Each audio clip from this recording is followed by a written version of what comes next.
सत श्री अकाल, नमस्कार, आदाब एंड हाय टू एवरीवन। मैं आपका टीचर राजन अरोड़ा आप सबका स्वागत करता है इकोनॉमिक्स वर्ल्ड में। इकोनॉमिक्स वर्ल्ड यानी कि अर्थशास्त्र की दुनिया। तो जब इस दुनिया में कदम रख ही चुके हैं तो शुरू से शुरू करते हैं। 11th में आप सब ने माइक्रो इकोनॉमिक्स पढ़ी होगी, 12th में आप सब मैक्रो पढ़ने वाले हो। तो सबसे पहला सवाल, जबकि एक साल पढ़ ही चुके हो, what is economy, what is economics.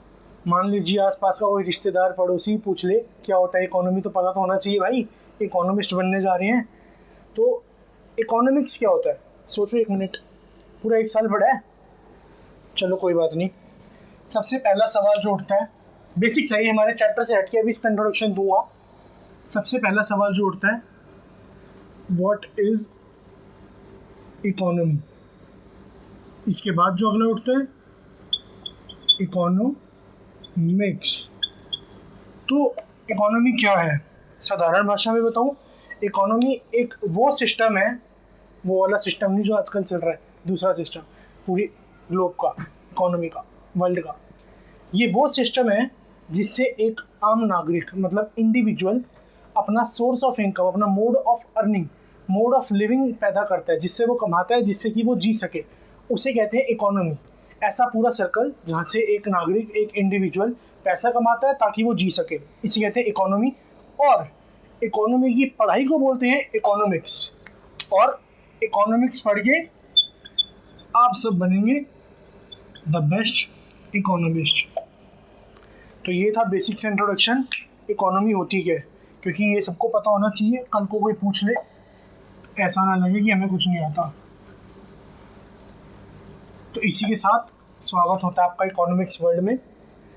ये वीडियो लेट ज़रूर है लेकिन सही टाइम पे, क्योंकि इस टाइम आप में से काफ़ी बच्चों के प्री बोर्ड चालू हुए होंगे या फिर प्री एनुअल, और बोर्ड तो आने वाले हैं फरवरी मार्च में। तो इकोनॉमिक्स के लिए मेरे हिसाब से मैक्रो हो या फिर आपकी इंडियन हो, 4-5 महीने बहुत सफिशिएंट हैं, बेस्ट तरीके से तैयारी हो जाएगी।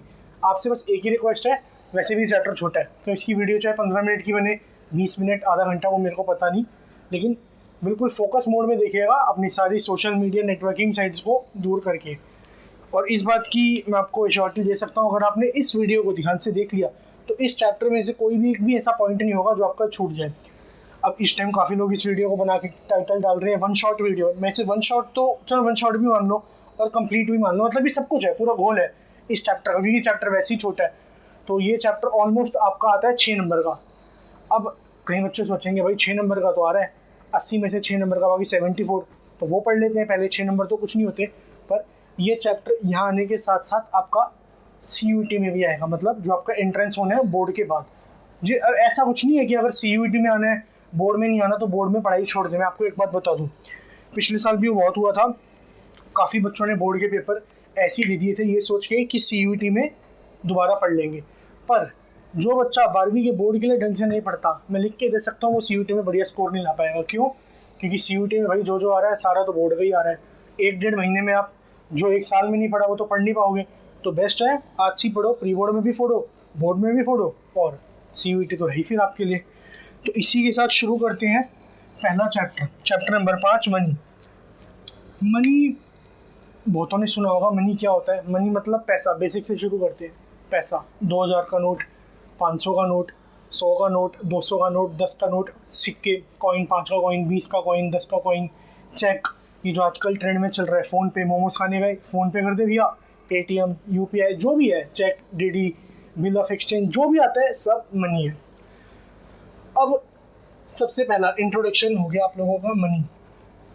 उसके बाद अब जैसे कि अपने पेरेंट्स से हर 10-15 तारीख बाद या 20 दिन बाद, 25 दिन बाद, महीने बाद हर बच्चा कहता है पॉकेट मनी। वो भी कैसे मिलती है? नोट की फॉर्म में, करेंसी। ये हर चीज़ आती है मनी में। आज के टाइम में मनी एक बेसिक नेसेसिटी बन गई है। लोग कहते हैं ना पैसे के बिना कुछ नहीं होता, सही में भाई नहीं होता। तो मनी एक बेसिक चीज़ है जो आपको चाहिए ही चाहिए अपनी लाइफ में सर्वाइव करने के लिए। अब सबसे बड़ा सवाल, ये पैसे तो अभी कुछ टाइम पहले से स्टार्ट हुए हैं, मतलब 100-150 साल पहले या 200 साल पहले, 300 साल पहले, जब भी हुए हैं। जो हमारी अर्ली सिविलाइजेशन थी, यानी कि जो आदि पुरुष लोग होते थे, जो जब जंगलों में रहते थे, उस टाइम तो कोई मनी वाली चीज़ नहीं थी। या उसके बाद जब राजा लोग आए, मुगल, ये सब, जब उन्होंने पैसों का इन्वेंशन नहीं किया था, उससे पहले ट्रेडिंग कैसे होती थी। ये पार्ट आपके कोर्स में डिलीटेड है, लेकिन इसको जल्दी से रैप अप करेंगे 2-4 मिनट में फटाफट, ताकि आपको नॉलेज होनी चाहिए चैप्टर के अंदर क्या क्या दिया हुआ है, क्योंकि ये CUT में आनी है। बट हाँ, उस टाइम दोबारा प्रॉपर तरीके से ब्रीफ में पढ़ाऊंगा, बट अभी एक हिंट दे रहा हूँ ताकि एक जनरल नॉलेज हो आपको ये है क्या। तो उस टाइम चलता था जी बार्टर सिस्टम। अब बार्टर सिस्टम क्या होता है? बार्टर सिस्टम होता है मतलब इसमें करेंसी का लेन देन नहीं होता। मान लीजिए आप उगाते हैं चावल, मैं उगाता हूँ सेब। अब आपको ज़रूरत है सेब की, मुझे ज़रूरत है चावलों की। अब पूरे आसपास इलाके में आप जहाँ भी उगाते हैं, आपने चावल उगा दिए। अब आप ढूंढेंगे ऐसे बंदे को जो बेचता हो सेब, वो बेचता हूँ जी मैं। तो अब आप मेरे पास कैसे भी करके ढूंढ ढांड के 1 दिन 2 दिन 3 दिन बाद बड़ी मेहनत मुशक्क़त करके आएंगे। फिर हम दोनों आपस में ट्रेड करेंगे कि मुझे चाहिए चावल, आपको चाहिए सेब। तो अब हम दोनों की जो ट्रेडिंग होगी सक्सेसफुल, इसे कहेंगे बार्टर सिस्टम। बार्टर सिस्टम मतलब C2C इकोनॉमी। C2C इसमें क्या है?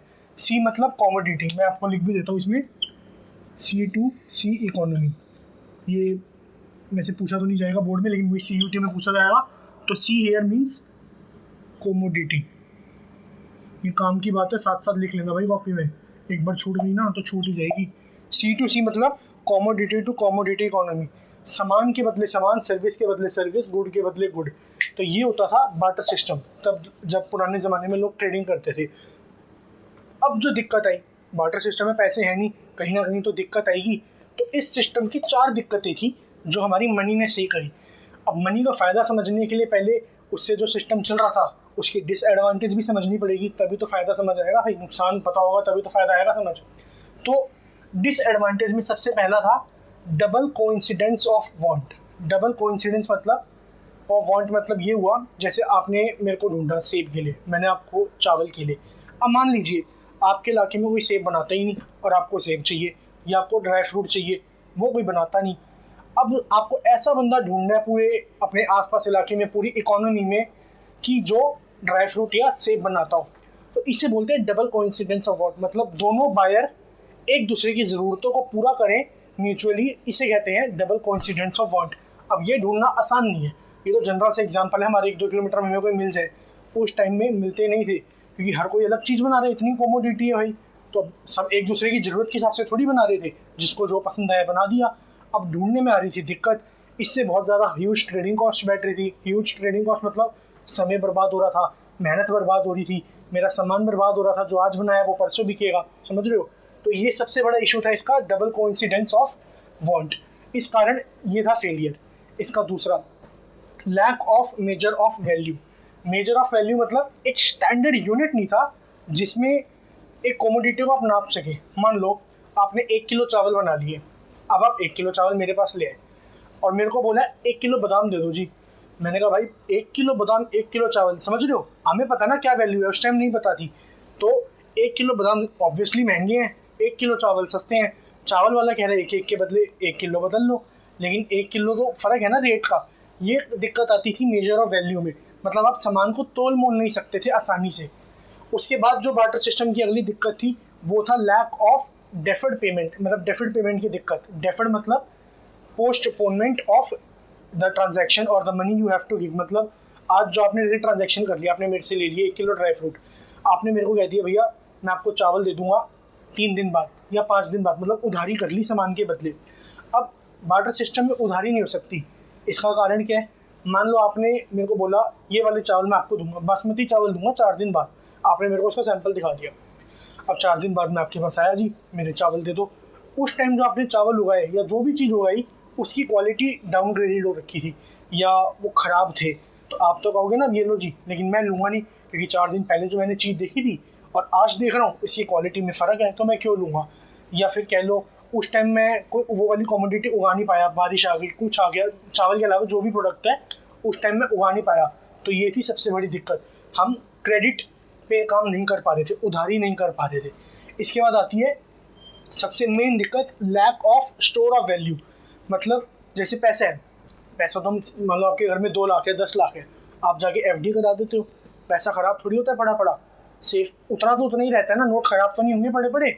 लेकिन बार्टर सिस्टम में क्या था, आपने कोई भी सर्विस बनाई, गुड बनाया, मान लो मैंने चेरी बना दी, ग्रेप्स बना दिए, आज हो गए। अब मैं चाहता हूँ मैं 6 दिन बाद इसकी सेल करूँ, कि 6 दिन बाद कोई त्यौहार है तो उस टाइम शायद सेल बढ़ेगी तो मुनाफा ज़्यादा हो जाएगा। लेकिन वो फ्रूट 6 दिन तक तो नहीं टिक सकता ना। पैसा टिक सकता है, कोई कमोडिटी तो नहीं टिक सकती, वो अपनी लाइफ डिटेरियोरेट तो होगी ना उसकी, मतलब नुकसान तो होगा उसकी लाइफ में। तो ये दिक्कत थी बार्टर सिस्टम की 4। इसी के साथ बार्टर सिस्टम खत्म होता है। ये एक बार 4 अपनी संदीप गर्ग मैक्रो इकोनॉमिक्स से पढ़ लेना, काम की हैं ये, क्योंकि ये नहीं समझ आएंगी तो मनी की 4 एडवांटेज। इसी की जो 4 डिसएडवांटेज थी बार्टर सिस्टम की, उससे आती है मनी। ये ज़्यादा टेढ़ा बन गया है, रुको। उससे आता है मनी का उत्पत्ति होती है, मतलब इन्वेंशन होता है मनी का। सबसे पहले डेफिनेशन मनी, ये सिंपल सा फंडा है, लंबी चौड़ी डेफिनेशन भी है। हमारी सरकार जिसे पैसा कह दे वो पैसा है, सिंपल सी बात है। कल को कोई आके बोले ये पैसा है, आप नहीं मानोगे, लेकिन हाँ हमारी गवर्नमेंट बोल दे, हमारे प्राइम मिनिस्टर बोल दे एक कागज़ पे लिख के कि ये आज से ऐसा डिज़ाइन का पैसा चलेगा, तो वो पैसा माना जाएगा। तो मनी इज़ व्हाट लॉ से इज़ मनी, ये आपकी बुक में लिखा होगा राइट साइड में, दूसरे पेज तीसरे पेज पे चैप्टर ये, मनी इज़ व्हाट लॉ से इज़ मनी। लॉ मतलब क्या है, हमारा संविधान। तो देश से ऊपर तो सरकार से ऊपर तो कुछ है ही नहीं, तो जो सरकार ने बोल दिया वो मनी है। अब मनी का जो बार्टर सिस्टम का पहला डिसएडवांटेज था डबल कोइंसिडेंस ऑफ वांट, उसको मनी का एडवांटेज रिप्लेस करते हैं मीडियम ऑफ एक्सचेंज। मनी का सबसे खास फीचर है मीडियम ऑफ एक्सचेंज, नाम से समझ आ रहा है, ऐसा माध्यम जिससे हम चीज़ें एक्सचेंज कर सके, अदल बदल सके। अब जैसे आपको कोई सामान चाहिए, आप मेरे को पैसे दोगे, मेरे को भी सामान चाहिए, मैं आपको पैसे दूंगा। तो ये जो फ़ायदा था ट्रांजैक्शन करने का, to take the right of another's commodity on our self, ये फ़ायदा दिया हमें मनी ने। हम एक दूसरे से सामान बदल सकते हैं पैसे देके, ये था मीडियम ऑफ एक्सचेंज। इसकी दूसरी डिसएडवांटेज थी lack of store of value. दूसरी या चौथी चीज़, सबका एक एक करके हम बात करेंगे। स्टोर ऑफ वैल्यू, लेकिन मनी में ऐसा नहीं है। मनी को आप कितने टाइम तक भी होल्ड रख सकते हो, to transfer the purchasing power from present to future. आज अगर आपको सामान नहीं खरीदना तो परसों खरीद लो, तरसों खरीद लो, पैसे पड़े पड़े ख़राब नहीं होंगे। इसका तीसरा पॉइंट था लैक ऑफ डेफर्ड पेमेंट, मतलब अगर उधारी है तो मनी हम उधार के लिए भी यूज़ कर सकते हैं। ऐसा नहीं है कि आज ही सामान लेना है कल लेना है, या फिर मान लो आज मैंने आपको बोल दिया मेरे को सेब दे दो 1 किलो, मैं आपको परसों पैसे दे दूंगा, तो वो पैसे घर पे वैसे ही रहेंगे, परसों भी आपको पैसे दे सकता हूँ। ऐसा नहीं है कि परसों मेरे पास नोट अलग टाइप के होंगे या अलग क्वालिटी के होंगे। तो जब से पैसा आया, करेंसी आई, तब से ट्रांजैक्शंस क्रेडिट पे करना बहुत आसान हो गया। अब इसका चौथा पॉइंट है लैक ऑफ, सॉरी वो वाला था जो मेजर ऑफ वैल्यू। मनी में ये फ़ायदा था, एक स्टैंडर्ड यूनिट है मनी, आप हर चीज़ को तोल मोल सकते हो। मान लो 1 किलो सेब 120 रुपये के, 1 किलो दूध 1 लीटर दूध 60 रुपये का, या फिर कह लो 1 किलो पनीर 320 रुपये का। आप नाप सकते हो ना, इतने पैसे इतने रुपए इस कोमोडिटी के लिए। लेकिन ये जो दिक्कत थी ये बार्टर सिस्टम में थी। बार्टर सिस्टम में आप नाप नहीं सकते। आप आए जी 1 किलो बादाम दे दो 1 किलो सेब के बदले। अब आप आज की वैल्यू के हिसाब से देखो, 1 किलो सेब तो जितने की भी है, मैं कहता हूँ 60 रुपये के हैं, 50 के हैं, 80 के हैं, 120 के हैं, क्वालिटी पे डिपेंड करता है। 1 किलो बादाम आएंगे 700-800 रुपये किलो, वैल्यू का फ़र्क है। उस टाइम कैसे करते ही, उस टाइम तो बार्टर सिस्टम था, हर कोई कहता था जी मैंने मेहनत ज़्यादा करी है, मैंने मेहनत ज़्यादा करी है अपनों कोमोडिटी पे, तो मेरे को ज़्यादा वैल्यू चाहिए। ये पॉसिबल नहीं था। तो ये 4 फीचर थे, तो डेफिनेशन और मनी सप्लाई में, मनी सप्लाई पे भी आएंगे। मनी के 4 फीचर थे जिसके कारण बार्टर सिस्टम को हमने रिप्लेस कर दिया और फिर आया मनी जो आजकल यूज़ कर रहे हो। अब मनी क्या होता है वो आपको बता दिया, व्हाट लॉ से इज़ मनी। जो भी करेंसी नोट है 2000 की डिनोमिनेशन में, 1000 के सिक्के, ये सब मनी में आता है। मनी के भी 2 टाइप होते हैं, बड़ा आसान सा चैप्टर है, मज़ा आएगा समझने में। मनी के 2 टाइप होते हैं, एक होता है लीगल टेंडर, मनी भी लिखी लो आगे कंफ्यूज हो जाएंगे बच्चे से, और दूसरा होता है नॉन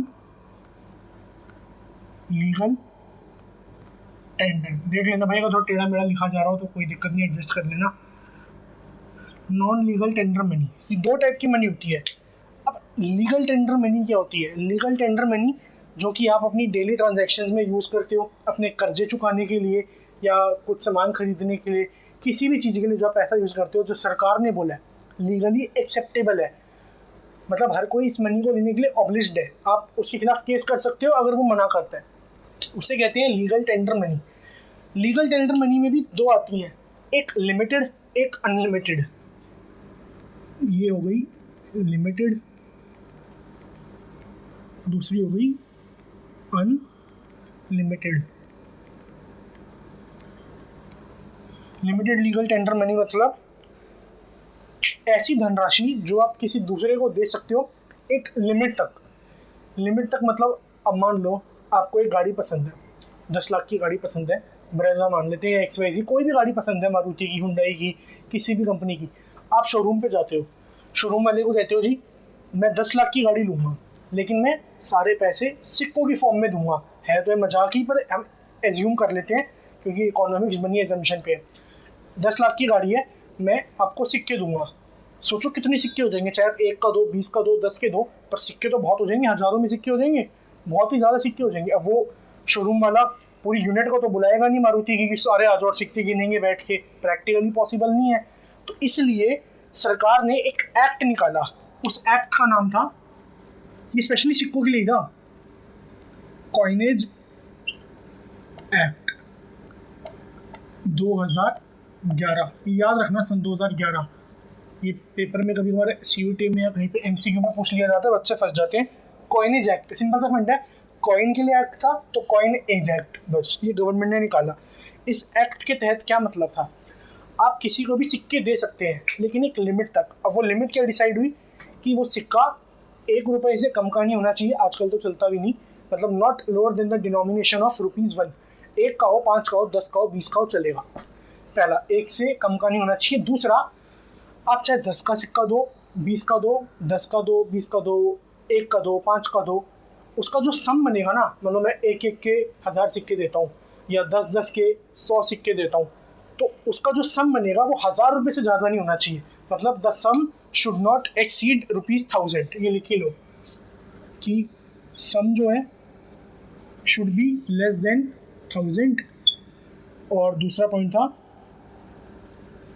नॉट लोअर देन ₹1। ये बेसिक सी चीज़ है, 1000 से कम होना चाहिए सम, और 1 रुपये से कम का सिक्का मान्य नहीं माना जाएगा, मतलब लीगली नहीं एक्सेप्टेबल होगा। ये था कॉइनेज एक्ट 2011 के अंडर। हाँ, मान लो आप किसी को फोर्स करते हो कि मैं तो 1000 से ऊपर के सिक्के दूंगा और वो सामने वाला मना करता है, तो इस केस में आप उस पर केस नहीं कर सकते। सरकार ने उसे राइट दी है कि वो आपकी रिफ्यूज़ कर दे पेमेंट को। तो इसी का ऑल्टरनेट आया unlimited legal tender money. Unlimited legal tender money में क्या आता है, नोट, करेंसी, 1000 के नोट, 1000 के तो खैर बंद हो गए, 500 के नोट, 2000 के नोट, ये आप कितने भी दे सकते हो, चाहे 10 करोड़ की पेमेंट दो, 5 करोड़ की पेमेंट दो, कितने भी नोट हो, इसको कोई मना नहीं कर सकता। इसके खिलाफ केस हो जाएगा अगर कोई मना करता है। हर कोई से लीगली बाउंड है एक्सेप्ट करने के लिए, चाहे आपका कितना बड़ा कर्जा हो, आप नोट के थ्रू उस मनी को दे सकते हो। ये थी हमारी लीगल टेंडर, मतलब ये दोनों टाइप की मनी हमें सरकार देती है, सरकार कहती है कि आप इसे यूज़ कर सकते हो। इसके बाद आता है non legal tender money. Non legal tender money मतलब ऐसा नहीं जो आर्टिफिशियल नकली मनी हो, काम ये भी करती है, आप लोग करते ही हो, Paytm, PhonePe, UPI, cash, cheque, cash नहीं, चेक या बिल्स ऑफ एक्सचेंज या ड्राफ्ट, ये जितनी भी आती हैं वो सब आती है नॉन लीगल टेंडर मनी में। बैंक मनी भी नॉन लीगल टेंडर मनी आती है। अब नॉन लीगल टेंडर मनी मतलब क्या है, ये ऑप्शनल होती है, मतलब ये सामने वाले की विल है, वो ले या ना ले, आप उसे फोर्स नहीं कर सकते, वो बाउंड नहीं है। तो ये है ऑप्शनल मनी। ये सरकार कंपलसरी नहीं करती कि आपको ये लेना ही लेना है, ये आप अपनी चाहत या अपनी सुविधा की फटाफट हो जाए उसके लिए यूज़ होती है। इसके अंदर आ जाता है आपका चेक वगैरह जो आपको बताया। इसके बाद आता है आपकी बुक में अगले पेज भी दिया हुआ है, चौथे पेज में सबसे टॉप में बैंक मनी। ये नॉन लीगल टेंडर का ही पार्ट है और अलग से उन्होंने पार्ट बना दिया एक नया ब्लू वर्डिंग में। बैंक मनी को भी ऑप्शनल मनी कहते हैं। बैंक मनी मतलब वो डिमांड डिपॉजिट्स जो बैंक के पास आपके बने हुए हैं। लेकिन हाँ, डिमांड डिपॉजिट मतलब क्या होता है, ज़्यादा ये टर्म थोड़ा कॉम्प्लेक्स है। डिमांड डिपॉजिट मतलब आपका पैसा जो बैंक में पड़ा है, चाहे सेविंग्स अकाउंट हो या करेंट अकाउंट हो, किसी में भी है, वो आपका पैसा, उसे कहते हैं डिमांड डिपॉजिट। इसमें डिमांड डिपॉजिट का मतलब क्या है, वो डिपॉजिट जो आपकी डिमांड करती वापस आ जाए। मतलब मेरा बैंक में 1 लाख रुपये पड़ा है, मेरे को भी ज़रूरत है 5000 रुपये की, मैं जाऊँगा चाहे चेक के थ्रू निकालूँ या ATM कैसे भी निकालूँ, मेरी डिमांड में बैंक ने मेरे को दे दी है, उसमें चेकेबल फैसिलिटी है, तो उसे कहते हैं बैंक मनी या ऑप्शनल मनी भी बोलते हैं इसको, दोनों चलेगा। तो ये हमारा सारा पार्ट था, legal tender money, non legal tender money, ये मनी। इसके साथ हमारा मनी तक का कॉन्सेप्ट खत्म होता है। बिल्कुल बेसिक सा चैप्टर, मज़ा आता है इसको पढ़ने में, और 6 नंबर इसमें पक्के होते हैं बच्चों में। 6 नंबर का अच्छा लिखना तो क्या है, वैसे 6 नंबर का यूनिट आता है जहाँ तक मेरे को पता है, एक बार फिर भी कंफर्म कर लूँगा। तो ये है, एक बार इसका फटाफट स्क्रीनशॉट ले लो सारे। वैसे ये तो की पॉइंट है बस, लेकिन फिर भी एक स्क्रीनशॉट ले लो। कॉपी में ऐसे भी लिख लोगे तो भी याद रहेगा।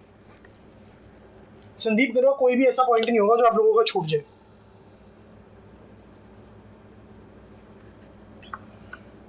जल्दी से ले लो बच्चों,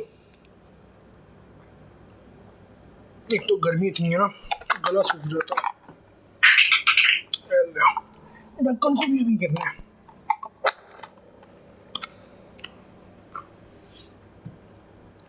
ठीक है जी, आगे कंटिन्यू करते हैं।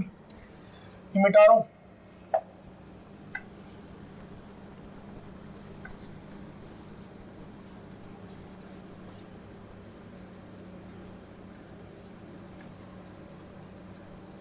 इसके बाद चैप्टर का लास्ट टॉपिक आता है और इम्पोर्टेंट है। ये वाला जो टॉपिक है सबसे इम्पोर्टेंट है। अभी तक जो पढ़ा है तो स्टोरी की तरह था, है तो अभी स्टोरी, लेकिन अच्छा टॉपिक है और इम्पोर्टेंट है, हर कोई पूछ लेता है। चाहे आपका वाइवा हो, प्रैक्टिकल हो, स्कूल में कुछ भी हो, ये टॉपिक आपका पूछा जाता है, चाहे CVT हो। वो टॉपिक है मनी सप्लाई। ये जो है ना, ये आने वाले चैप्टर सब में यूज़ होगा। जो गवर्नमेंट बजट है, बैंकिंग है, ADS है, कहीं पे भी आपसे इसके हॉट्स क्वेश्चन की टाइप में पूछ लेंगे जहाँ पे इसका कॉन्सेप्ट यूज़ होगा। Money supply. अब मनी सप्लाई क्या होता है, नाम भी समझ आ रहा है। मनी सप्लाई, सप्लाई मतलब जो देश में पैसा घूम रहा है। मनी सप्लाई मतलब होता है currency held by the public at a particular point of time in a nation. मतलब वो सारा पैसा जो हम लोगों के पास है एक पर्टिकुलर पॉइंट ऑफ टाइम पे, उसे बोलते हैं हम मनी सप्लाई। अब इसके अंदर दो टाइप का पैसा आता है, पहले तो लिख लो, currency held by public at particular, भाई राइटिंग से थोड़ा एडजस्ट कर लेना, समझ आ जाएगा, पर काम चला हुआ है। पॉइंट ऑफ टाइम, इसके अंदर दो टाइप के कंपोनेंट आते हैं। पहला आता है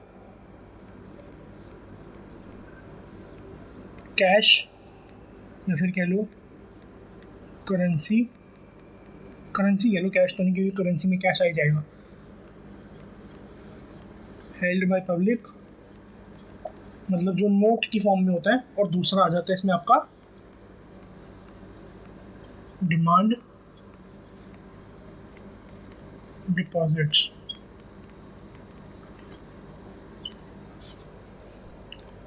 इसके अंदर दो कंपोनेंट आते हैं, cash currency.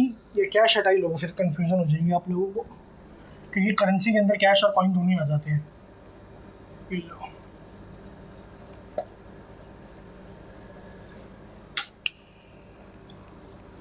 Currency held by the public मतलब जो पैसा आप लोगों के घरों में पड़ा है उसको हम गिनते हैं currency held by the public में, नोट वोट जो भी है।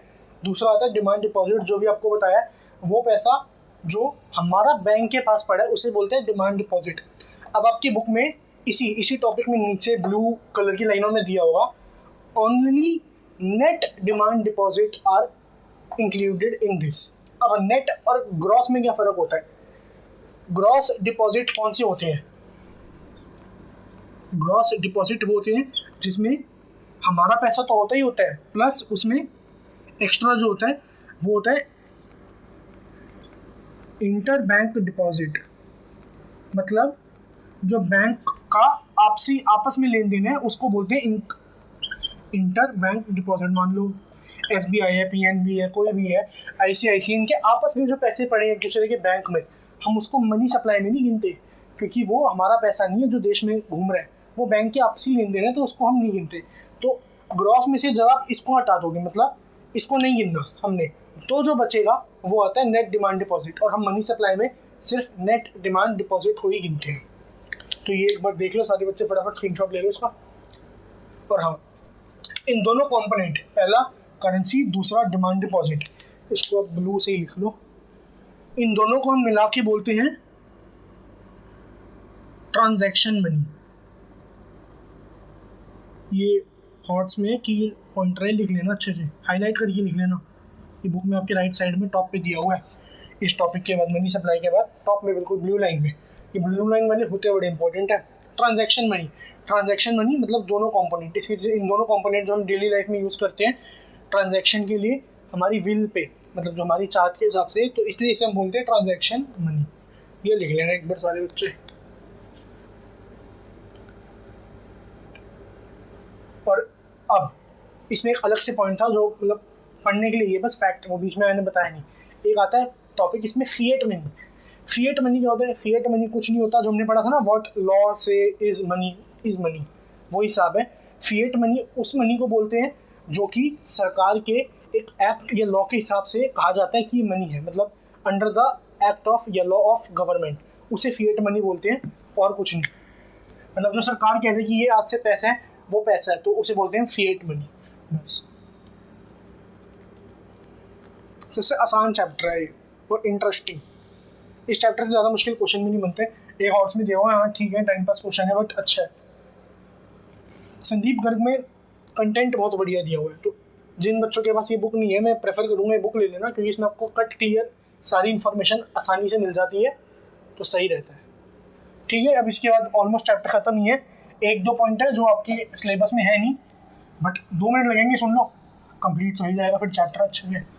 ये CUT के टाइम तो वो सब पढ़ लेंगे, एक ब्रीफ में पता हो थोड़ा बहुत शॉर्ट में तो फ़ायदा ही रहता है। ब्लैक का है मेजर ऑफ मनी सप्लाई, इसमें एक ही पढ़ लो, शायद ये आपके सिलेबस में है, सिर्फ पहला एक बार कंफर्म कर लेना। फिर मेजर ऑफ मनी सप्लाई 1966-67 के आसपास RBI ने मेजर ऑफ मनी सप्लाई निकाले, जिसमें पहला था, इसमें M1 के नाम से मनी सप्लाई की मेजर किस नाम से डिनोट की जाती है? M1, M2, M3, M4, ये 4 होते हैं। तो मेन आपका यही वाला है, इनको तो आप छोड़ो, मतलब एक बार बुक में नज़र मार लेना किसके अंदर क्या आता है, लेकिन ऐसा नहीं कि बहुत डीप में पढ़ना है। M1 के अंदर क्या क्या आता है? M1 के अंदर जो जो आता है वो आता है करेंसी, शायद थोड़ी छोटी राइटिंग आ रही होगी, हेल्ड विद पब्लिक, जो पहला कंपोनेंट था मनी सप्लाई में वो, प्लस आपके डिमांड डिपॉजिट, DD मतलब डिमांड डिपॉजिट है, ड्राफ्ट समझ लो क्योंकि शॉर्ट फॉर्म में लिख रहा हूँ, जो कम है। Demand deposit plus other deposits with RBI, ये मस्त चीज़ है, जहाँ RBI का नाम आ जाए वहाँ मुझे याद होता है। RBI मतलब सेंट्रल बैंक ऑफ इंडिया, ये सारा M1 के अंदर आता है। इसमें क्या आता है? अदर डिपॉजिट विद RBI, वो डिपॉजिट्स जो कि हमारे फॉरेन सेक्टर के, फॉरेन कंपनीज के, फॉरेन गवर्नमेंट के, फाइनेंशियल इंस्टीट्यूशन के, वर्ल्ड बैंक के, IMF मतलब इंटरनेशनल मॉनेटरी फंड, इसकी फुल फॉर्म याद रखना, उनके ये जितने भी डिपॉजिट होते हैं ये सारे आते हैं M1 मेजर के अंदर। और M1 मेजर की खास बात है, ये वाला जो मेजर है ये मोस्ट या कह लो हाईएस्ट लिक्विड ऑफ ऑल माना जाता है। थोड़ा टेढ़ा मेढ़ा हो गया, मोस्ट लिक्विड माना जाता है, मतलब सबसे बढ़िया M1। और M3, M4 ये लीस्ट होते हैं, मतलब M4 सबसे लीस्ट होता है, ये वाला सबसे लीस्ट होता है। इनके अंदर और भी कंपोनेंट आ जाते हैं, मतलब M2 में M1 भी जुड़ जाएगा, साथ में एक दो कंपोनेंट जैसे कि savings with post office bank, फिर M3 में M2 जुड़ जाएगा, फिर सेविंग्स विद ये।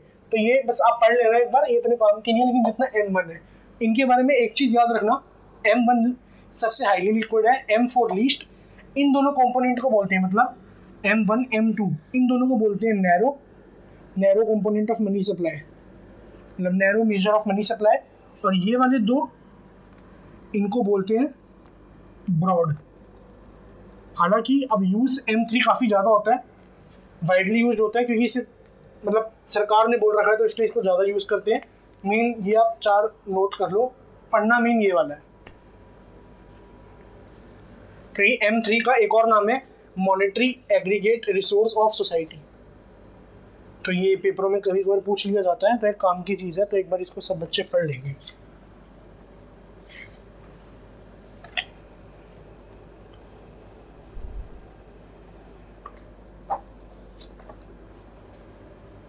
ये याद रखना, कई बार सही में पूछ लिया जाता है। M3 aggregate monetary resource of society पूछ लिया जाता है, इनमें से कौन सा मेजर है, या दे देंगे M3 का नाम, वैसे ये तो नहीं पूछेंगे पर यही पूछ लेंगे, aggregate monetary resource of society कौन सा है, तो वो है सिर्फ M3।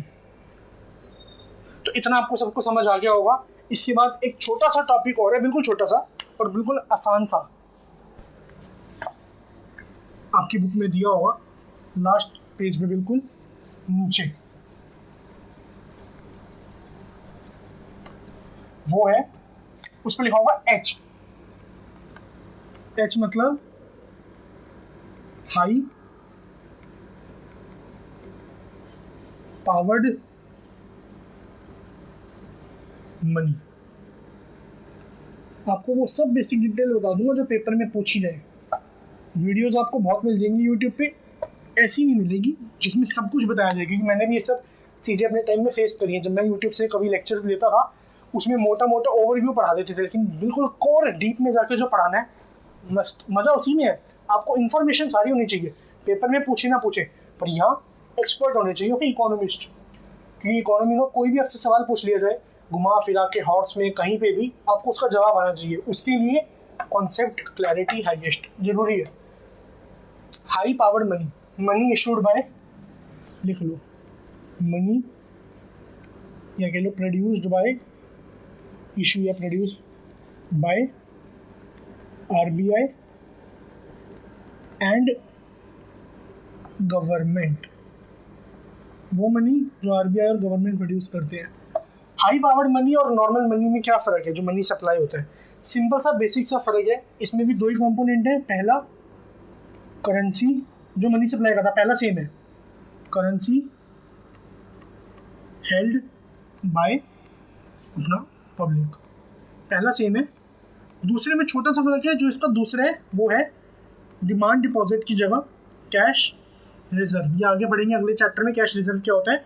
फॉर शॉर्ट मैं आपको बता दूं, ये वो रिजर्व होता है जो RBI नॉर्मल जो छोटे मोटे बैंक है, मतलब छोटे मोटे in the sense commercial bank, ये जो PNB हो गए, सब जितने भी बैंक हैं, RBI उनको बोलता है कि एक सर्टेन रेशियो में आपको एक रिजर्व बना के रखना है जितने भी आपके पास डिपॉजिट आते हैं उसका, तो उसे बोलते हैं कैश रिजर्व, ताकि फ्यूचर में कोई अनसर्टेनिटी हो जाए तो उसके लिए बैंक के पास एक रिजर्व होना चाहिए। ये आएगा नहीं पेपर में, पता होना चाहिए क्योंकि आखिरी टॉपिक है। बस ये था आप सबका पूरा मनी चैप्टर। एक पॉइंट और याद रखना, जो मनी सप्लाई है उसके अंदर दो सेक्टर होते हैं, एक होता है मनी प्रोड्यूसिंग सेक्टर, एक होता है money using sector. Money producing sector में कौन आता होगा? मनी प्रोड्यूसिंग सेक्टर में आती है गवर्नमेंट या बैंक जो पैसा बनाते हैं। मनी यूजिंग सेक्टर में कौन आता है? हम जैसे लोग जो पैसा यूज़ करते हैं। तो मनी सप्लाई में सिर्फ मनी यूजिंग सेक्टर को ही इंक्लूड किया जाता है। तो इस बात का अच्छे से ध्यान रखना सारे। ये देख लो, एक बार लिख लो। कभी कभार एक हॉट्स में मैंने क्वेश्चन पढ़ा था, इसका फर्स्ट क्वेश्चन ही है, उसमें लिखा था डीमोनेटाइजेशन के वक्त जो आपकी 8 नवंबर को हुई थी 2016 में, मोदी जी ने आके कहा था 8 बजे मेरे भाइयों बहनों, पूरा देश परेशान हो गया था उस टाइम। डीमोनेटाइजेशन के टाइम सबने अपना पैसा बैंक में जाके जमा करा दिया। अब इससे देश की मनी सप्लाई पे फ़र्क पड़ेगा तो क्या या नहीं पड़ेगा, बताओ। 2 मिनट वीडियो को पॉज करके एक बार सोचो, बिल्कुल दिमाग से सोचना, अभी तक जितना पड़ा, चाहे गलती क्यों ना हो, आंसर तो देने के लिए खड़े ही हम। 1 मिनट वीडियो को 2 मिनट के लिए पॉज करो या कुछ सेकंड के लिए पॉज करो, एक बार सोचो कि देश पे अगर हम डीमोनेटाइजेशन हो गई थी जैसे, तो मनी सप्लाई पे क्या फ़र्क पड़ेगा जब लोग अपना बैंक में पैसा जमा करा देंगे। इसी में से जो अभी पढ़ाया है, जवाब सुनो उसका। मनी सप्लाई पे कोई फ़र्क नहीं पड़ेगा। जी हाँ, मनी सप्लाई पे क्यों फ़र्क नहीं पड़ेगा? आपको बताया, cash currency held with public पहला कंपोनेंट, दूसरा कंपोनेंट डिमांड डिपॉजिट। तो जो आप बैंक में पैसा जमा करा रहे हो तो डिमांड डिपॉजिट ही तो है, करेंसी कैश फॉर्म से हट के बैंक में चली गई, दोनों ही कंपोनेंट है, चाहे एक बड़े एक कम हो, मनी सप्लाई तो सेम रहेगी। तो बस ये था मोस्ट इंपॉर्टेंट क्वेश्चन जो इसका था। बाकी एक बार इसको अच्छे से थॉरोली पढ़ लेना, बुक की रीडिंग मार लेना, 6 नंबर पक्के। सारे चैप्टर यूँ ही पढ़ा दूंगा, जिसमें पूरा ब्रीफ में छोटी छोटी वीडियो बना के मस्त। तो एक बार इसके नोट्स देख लो सारे। नोट्स तो यही की पॉइंट है, छोटा चैप्टर है, इसके नोट्स की ज़रूरत नहीं है। तो इसी के साथ आज की वीडियो ख़त्म होती है। तो सब अपना ख्याल रखें, अच्छे से पढ़ें, पेपर आने वाले हैं, 3-4 महीने की बात है, फिर CUT है 1-2 महीने और मैक्सिमम 5-6 महीने, 6 महीने गारंटी से कह रहा हूँ, लग के पढ़ लो, बिल्कुल दिल दिमाग पूरा सिर्फ पढ़ाई की तरफ लगा के, नंबर सब जवाब दे देंगे। नंबर बढ़िया ले आओ, उसके बाद बस फिर कॉलेज भी अच्छा और आगे सब कुछ ही अच्छा। ध्यान से पढ़ लो, आज स्टार्ट कर दिया, पहला चैप्टर पूरा हो गया। इसी के साथ आगे थोड़े दिन में आपको अगली वीडियो भी मिल जाएगी। फटाफट से कोर्स रैप अप करेंगे, रिवीजन करेंगे, most important question sample paper जो जो ज़रूरत होगी सारा बनाएंगे और बोर्ड में फोड़ देंगे। बस मेहनत से पढ़ लेना। और हाँ, चैनल को सब्सक्राइब करना मत भूलना, वीडियो लाइक कर दो, सभी दोस्तों में शेयर कर दो ताकि आपके और भी दोस्त देख लें, और कमेंट बता देना क्या कमी लगी वीडियो में ताकि अगली वीडियो में मैं उसको सुधार लूँ। सब्सक्राइब इसलिए कर लेना ताकि अब आपको पता है टाइम कम ही हमारे पास और फटाफट वीडियो आएंगी, तो ऐसा ना हो कोई वीडियो आपकी छूट जाए। इसलिए यार सब्सक्राइब कर लोगे, आपके पास बेल नोटिफिकेशन आ जाएगा, वो बेल पे क्लिक करते ही सब्सक्राइब के बटन के साथ, तो फिर आप तुरंत वीडियो देख पाओगे, आपका बैकलॉग नहीं बनेगी, जैसे जैसे वीडियो आएंगी फटाफट देखते रहोगे। और सबको शेयर कर दो, आपको सोशल मीडिया प्लेटफॉर्म के हैंडल नीचे दिख जाएंगे, जाके फटाफट फॉलो मारो, लाइक करो फटाफट भाई, अब स्पीड बनानी है, टाइम कम है बस। ओके गाइस, बाय फिर।